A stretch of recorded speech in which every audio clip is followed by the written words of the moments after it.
Imagine the most feared man in the sky during World War I. A man with 80 confirmed kills, whose name alone made experienced pilots refuse to fly. Man who painted his plane blood red so that every enemy in the sky knew exactly who was coming for them.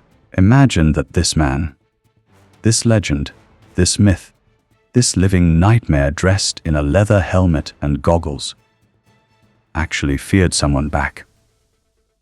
Not a general. One man. One American pilot. This is not a story they put in your history books. This is the story they buried under the glory and the medals and the propaganda posters. So sit down, because what you are about to hear will completely change the way you think about the greatest aerial hunter who ever lived. Was Manfred von Richthofen. Born on May 2, 1892, in Kleinburg, Prussia, into a family of Prussian aristocracy and military tradition. From the moment he could walk, war was not a concept to him. It was a destiny. His father was a military man. His grandfather was a military man. The Richthofen name carried the weight of Prussian honor, and Manfred took that weight personally.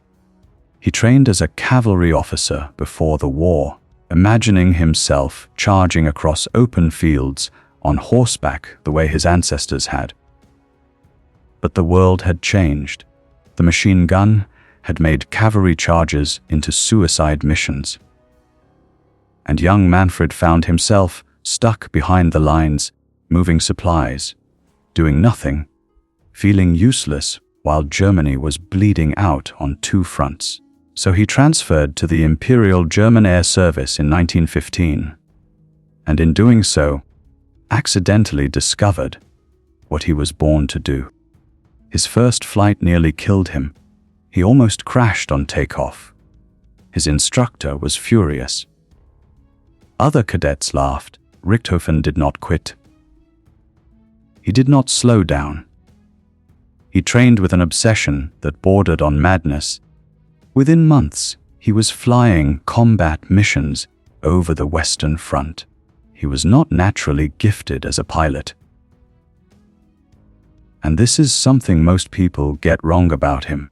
He was not the most technically brilliant flyer in the German air service. There were pilots with smoother hands, faster instincts, more natural talent in the cockpit. But Richthofen had something far more dangerous than talent: patience. He had calculation. He had the cold, methodical mind of a hunter, and that is exactly what he became. He came under the mentorship of Oswald Boelk, the father of German fighter tactics, and everything clicked. Boelk taught him to never fight fair, to always attack from a position of advantage, to dive from the sun, to conserve ammunition, to never chase a wounded enemy into their own territory when another target was available. Richthofen absorbed every lesson and turned them into religion. He did not fly for glory in those early days. He flew for precision. He flew for the kill. His first confirmed aerial victory came on September 17, 1916. British F-2 taken down over the Cambrai area. He was so proud of that kill that he ordered a silver cup engraved with the date and the type of aircraft. Would go on to order 79 more of those cups. Eventually, German silver supplies ran too low for him to keep ordering them, and his collection stopped at 60. The kills did not. By early 1917, Richthofen was not just a pilot, he was a phenomenon. The German war machine, desperate for heroes to feed to a population growing tired of casualties and breadlines, elevated him to mythological status. His face appeared on postcards. Children collected his image. He was given command of Jagdstaffel 11, his own fighter squadron, and he painted his Albatros D. After a deep, stakeable red, the Red Baron was born. Der Rote Kampfflieger, the Red Battle Flyer, they called him in the German press. The British gave him their own nickname, one that carried both terror and a strange kind of respect. They called him the Red Devil. April 1917 became known to British aviators as Bloody April. It was Richthofen who made it bleed. In that single month, he shot down 22 Allied aircraft. 20 to 30 days. The average life expectancy of a British pilot on the Western Front during this period was 11 days. Days before they were dead or captured. Richthofen was killing multiple pilots per week. Royal Flying Corps was struggling to replace them fast enough. Morale collapsed in certain squadrons. Wrote letters home that read like final goodbyes before they had even climbed into their cockpits. The sky belonged to the Red Baron, and everyone knew it. Now here is where the story shifts. Because while Germany was worshipping Richthofen, something was happening across the Atlantic Ocean. America had entered the war in April 1917, and with it came fresh pilots, fresh machines, and a culture of aerial combat that was fundamentally different from the European approach. American pilots did not carry the same aristocratic formality as their German or British counterparts. They were aggressive, improvisational, and utterly unafraid of breaking the rules. From within this new generation of American flyers, one man began to emerge, who would not just fight, the Red Baron's legend. He would get close enough to threaten the man himself. Man was Captain Eddie Rickenbacker, former racing car driver. Self-made man from Columbus, Ohio, had grown up in poverty, lost his father as a teenager, put himself through the world with nothing but nerve and mechanical genius. Rickenbacker had driven race cars at over 100 miles per hour at a time, when most people had never even ridden in an automobile. He understood machines the way a violinist understands music, not just technically, but intuitively. When he climbed into a cockpit, he was not learning to fly a machine. He was becoming one with it. Rickenbacker joined the United States Army Signal Corps and worked his way into aerial combat through sheer persistence. Officers who outranked him tried to keep him on the ground as a driver and mechanic because his skills were too valuable. He fought bureaucracy as hard as he fought the enemy, and eventually he got his wings and his combat assignment. He flew with the 94th Aero Squadron, known as the Hat in the Ring Squadron, from the moment his guns first fired in anger. It was clear that something different was happening in the skies over France. Rickenbacker's approach to aerial combat shared something profound with Richthofen's. Both men were hunters, not brawlers. Both understood that patience and positioning won dogfights, not recklessness. But where Richthofen operated with Prussian discipline and cold detachment, Rickenbacker fought with an American rawness, adaptability, a willingness to improvise in the middle of a fight that made him uniquely dangerous. He would set traps, feign weakness to draw an enemy into a killing position. He would use the terrain, the clouds, angle of the sun, every tool available, the same way Richthofen did, but with a creativity that even veteran German pilots found unsettling. By the end of the war, Rickenbacker had 26 confirmed aerial victories, making him the top American ace of World War I. But raw numbers do not capture the full picture. Because Rickenbacker was flying in a much shorter window of the war than Richthofen. He was doing it against an enemy that had been fighting and adapting for 3 years. Before America arrived, kill Rickenbacker. Scored came against experienced, battle-hardened opponents. His victory rate per mission flown was extraordinary by any standard. We arrive at the heart of the story. The fear. Richthofen, by early 1918, was a changed man. 80. Kill Baron was not the same young Prussian aristocrat who had gleefully ordered silver cups after each kill, had been wounded. A bullet had grazed his skull in July 1917, and the effects lingered.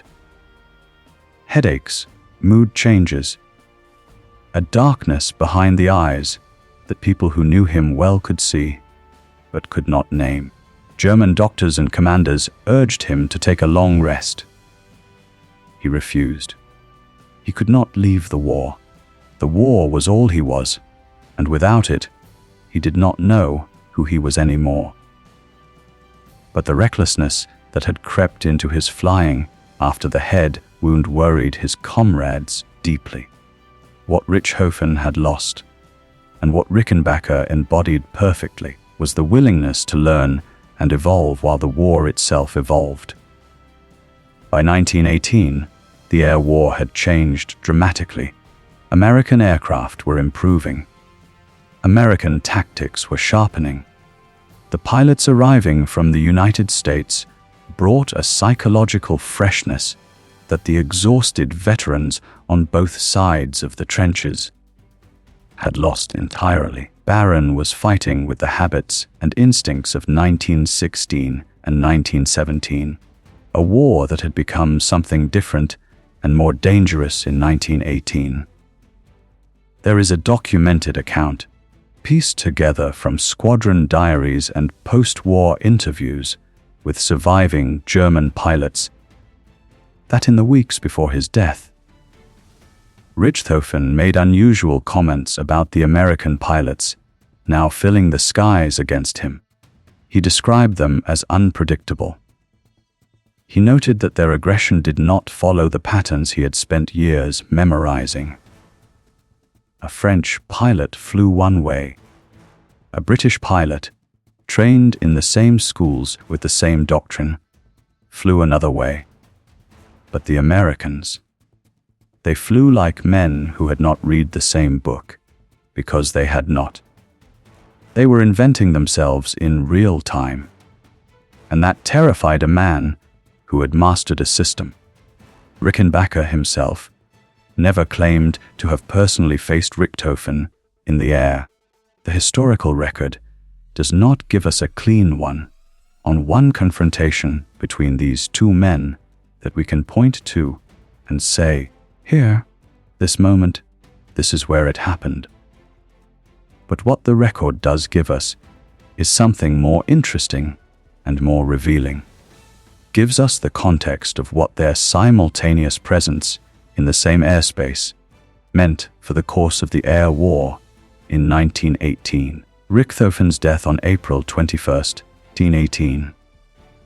Just as Rickenbacker was hitting his stride and scoring kill after kill, removed the psychological cornerstone of German air superiority at the exact moment the Americans were proving they could compete with the best the Kaiser had. The question of who actually shot down the Red Baron has never been definitively settled, remains one of the most debated questions in military aviation history.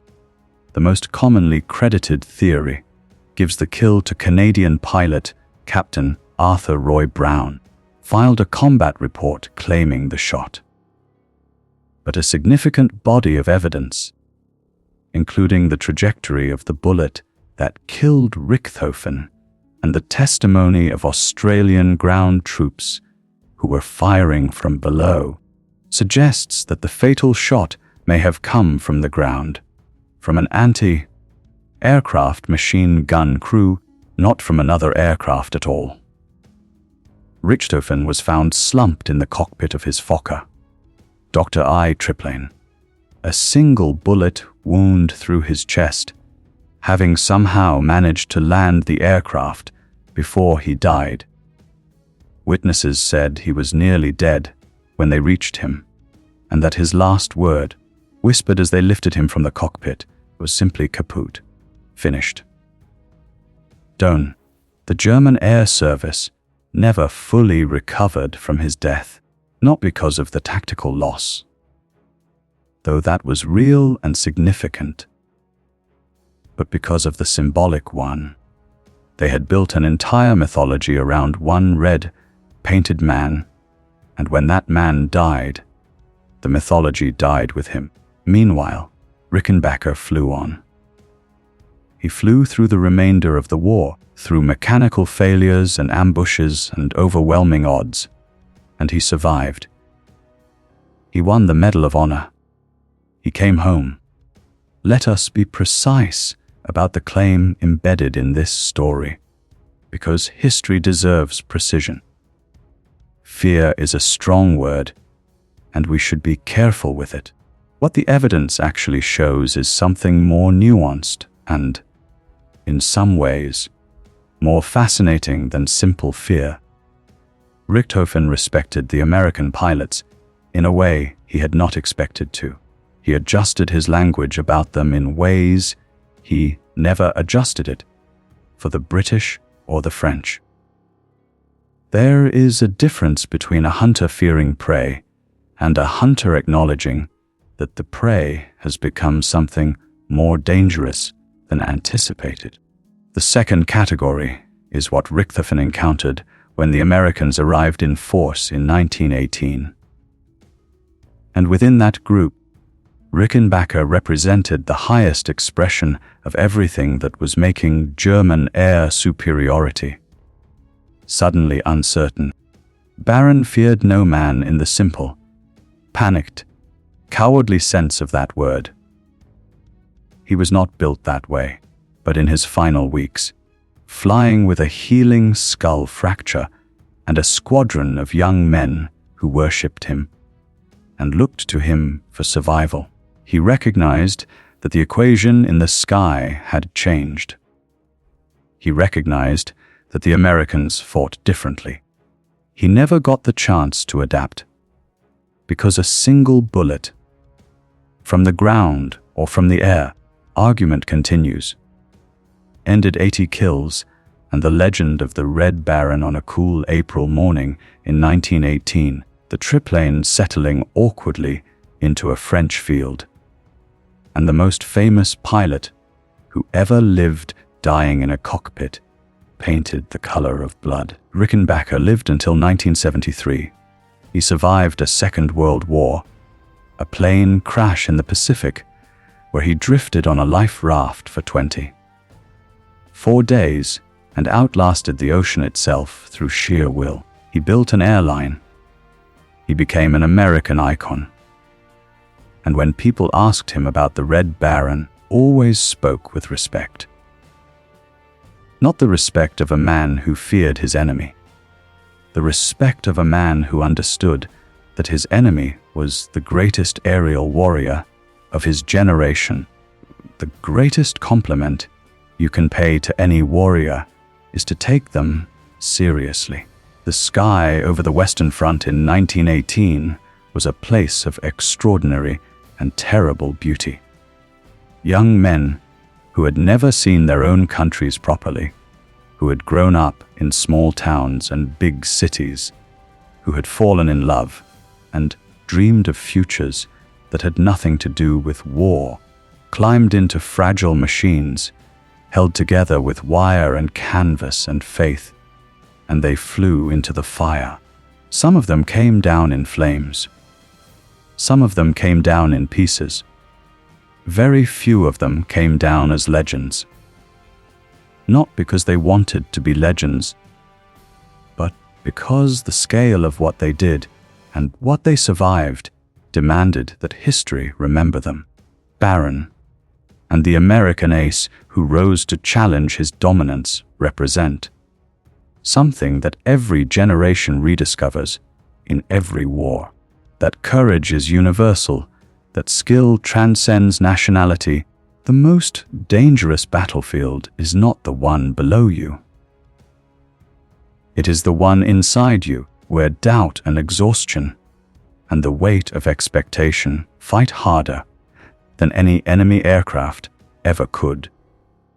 Richthofen fought that internal battle and began to lose it before any bullet found him. Rickenbacker fought it and refused to surrender a single inch of ground.